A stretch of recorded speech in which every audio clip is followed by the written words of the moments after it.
रात को अचानक राधिका मौसी को किचन से कुछ गिरने की आवाज आई। उन्होंने बाहर निकल के देखा तो किचन में उन्हें कुछ सफेद साड़ी में दिखा। वो चीख पड़ी, हे भगवान, आलतू जलाल तू आई बला को टाल तू, आलतू जलाल तू आई बला को टाल तू। राधिका मौसी को चीखते सुनकर श्रवण बाहर आता है भागते हुए। अरे माँ, क्या हुआ? क्या देख लिया? दादी माँ आ गई क्या सपने में? अरे बेटा, रसोड़े में देख तो कौन है? श्रवण रसोई में झांक कर देखता है और उसे कोई नहीं दिखता अंदर। अब रसोड़े में तो कोई नहीं है माँ। कोई सफेद साड़ी में नहीं है क्या? नहीं माँ, कोई भी नहीं है। चिल्लम चिल्ली की आवाज सुनकर काजल भी वहाँ आ जाती है। अब क्या हो गया माँ जी? अरे बेटा, रसोड़े में एक चुड़ैल थी सफेद साड़ी में। अरे क्या कर रही थी वो अंदर? अरे बताया नहीं, कल आएगी ना तो पूछूंगी। चुड़ैल जी, आपका क्या प्लान है? माँ जी, रात बहुत हो गई है, आपने कोई बुरा सपना देखा होगा, चलिए सो जाइए। राधिका मौसी सोने तो चली जाती है पर उनको रात भर नींद ही नहीं आती। वो कुछ भी उलझुल बातें सोचने लगती है। कहीं चुड़ैल की वजह से तो घर में टेंशन नहीं हो रहा, कहीं उसी की वजह से तो वो दादी नहीं बन पा रही। सुबह जब राधिका मौसी रसोड़े में छानबीन करती है तो पाती है कि नींबू का अचार गायब है। चुड़ैल नींबू का अचार ले गई, मुझे तो ठीक नहीं लग रहा कुछ। चुड़ैल को भी पता है कि जिंदगी का असली मजा तो खट्टे में ही है। राधिका मौसी झट से श्रवण को फोन कर देती है। बेटा, मुझे समस्या समझ में आ गई है, हमें एक तांत्रिक की जरूरत है। अरे क्या बोल रही हो माँ, तांत्रिक की क्या जरूरत है? आप पूजा पाठ तो कर ही रही हो ना। आलतू जलालतू मंत्र सारे फालतू, जैसे कुछ मंत्र पढ़ो, चली जाएगी अपने आप चुड़ैल। अरे नहीं बेटा, कभी चुड़ैल को कम नहीं समझते। अरे तुझे पता भी नहीं चलेगा कि कभी वो छल करके काजल की जगह घर की बहू खुद बन जाएगी। क्या माँ, कुछ भी बोल रही हो? कहाँ काजल और कहाँ चुड़ैल? वैसे एक बात बताऊं, काजल को अगर गाने के लिए बोल देना तो चुड़ैल काजल की आवाज सुनकर घर तो क्या, घर भी लोग छोड़कर चली जाएगी। तुम ना पढ़े लिखे बच्चे हर चीज को मजाक समझते हो। तुम रहने दो, मैं खुद ही तांत्रिक को बुला लेती हूँ। अच्छा सुन, शाम को इमली लेके आना। क्या है कि चटनी खाए बहुत दिन हो गए है ना। नहीं माँ, इमली तांत्रिक से ही मंगवा लो ना, आटा वगैरह भी उसी से पिसवा लेना। देखो मुझे काम करना है। श्रवण रात को कई तरह की सब्जियों के साथ माँ के कहने पे चटनी के लिए इमली भी ले आया था, लेकिन राधिका मौसी के दिमाग में अलग ही फिल्म चल रही थी।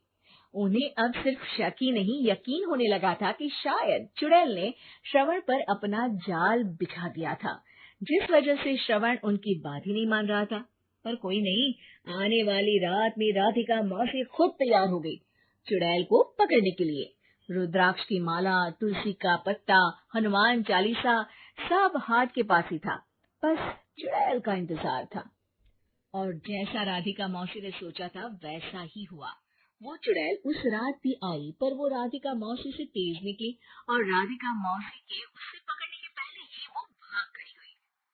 जरूर बहू पे साया है उस चुड़ैल का, तभी तो श्रवण के कमरे में गई है। और अगली सुबह राधिका मौसी पिछली रात हुए हमले में किन चीजों का नुकसान हुआ उसका हिसाब लगा रही थी। उनके खेमे से एक आम के अचार की शीशी भी गायब हो चुकी थी और वो इमली भी जो कल श्रवण लेकर आया था। राधिका मौसी इस बारे में सोच ही रही थी कि श्रवण जल्दी से रसोड़े में आकर दवाइयों की पोटली ढूंढने लगता है। अरे बेटा, क्या हो गया? अब माँ, वो काजल की तबीयत खराब है, बहुत घबराहट हो रही है उसे। हे भगवान, मैंने पहले ही कहा था कि तांत्रिक को बुला लेते हैं, पर नहीं, अब देखो उस चुड़ैल ने काजल को अपने वश में करना शुरू भी कर दिया है। हालांकि श्रवण भूतों में विश्वास नहीं करता था, पर अब वो भी डर जाता है और राजी हो जाता है एक तांत्रिक को बुलाने के लिए। कुछ ही घंटों में तांत्रिक आ जाते हैं और राधिका मौसी तांत्रिक जी को सब बता देती है।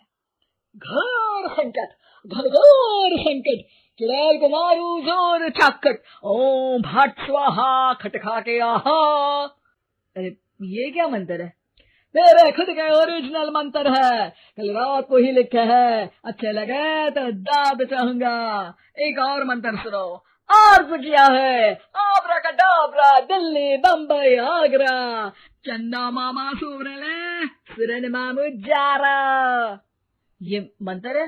अरे कोई 40 वालीसा पढ़ो ना।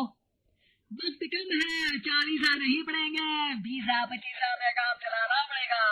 अलग निरंजन जाके लंदन, मुफ्त का मंजान घिस मेरे नंदन। अरे जल्दी करो तांत्रिक जी, जल्दी करो। तांत्रिक अपने उल झलूल मंत्र पढ़ने लगता है। श्रवण को तांत्रिक पे शक होता है। वो अपने एक डॉक्टर दोस्त को कॉल कर देता है ताकि कोई अनहोनी हो तो इमरजेंसी में चीजें मैनेज हो जाए। तांत्रिक धुनी रमाता है, जिसकी वजह से कमरे में काफी धुआं हो जाता है और जिसकी वजह से बहू की घबराहट बढ़ जाती है। अब भागेगी चुड़ैल। हाँ। बहू खांसते हुए धुएं से बचने के लिए बाहर चली जाती है। अरे भाग रही है, भाग रही है। पीछे पीछे श्रवण भी जाता है। बहू एक सोफे पर बैठ जाती है। तभी डॉक्टर दोस्त आ जाते हैं और श्रवण को पानी लाने के लिए कहते हैं। थोड़ी चेकअप के बाद डॉक्टर कहते हैं, मेरे हिसाब से जाप का काम पूरा हो गया है। क्या मतलब? अरे कुछ भी नहीं माँ, कोई चुड़ैल नहीं है, खुशखबरी है, अब दादी बनने वाली है। मगर वो सब अचार के डब्बे। श्रवण दोनों अचार के डब्बे अपनी माँ को दिखाता है, जो कि उनके बिस्तर के नीचे छुपे हुए थे। आपने सही बोला था माँ, वो चुड़ैल काजल ही थी जो खट्टा खा रही थी। हमें कल ही पता चला, पर हमने आपको ये तांत्रिक वाला काम करने दिया ताकि आपको भरोसा हो जाए कि भूत वगैरह कुछ होता ही नहीं। अच्छा अच्छा, ये तो बड़ी खुशी की बात है। पर बेटा मुझे एक झाड़ू तो ला दे। क्यों माँ?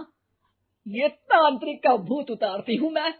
अब तांत्रिक राधा मौसी के डर से घर से भाग निकलता है और राधा मौसी उसके पीछे भागती है। अरे संकट ये घनघोर है, तांत्रिक मुआ चोर है।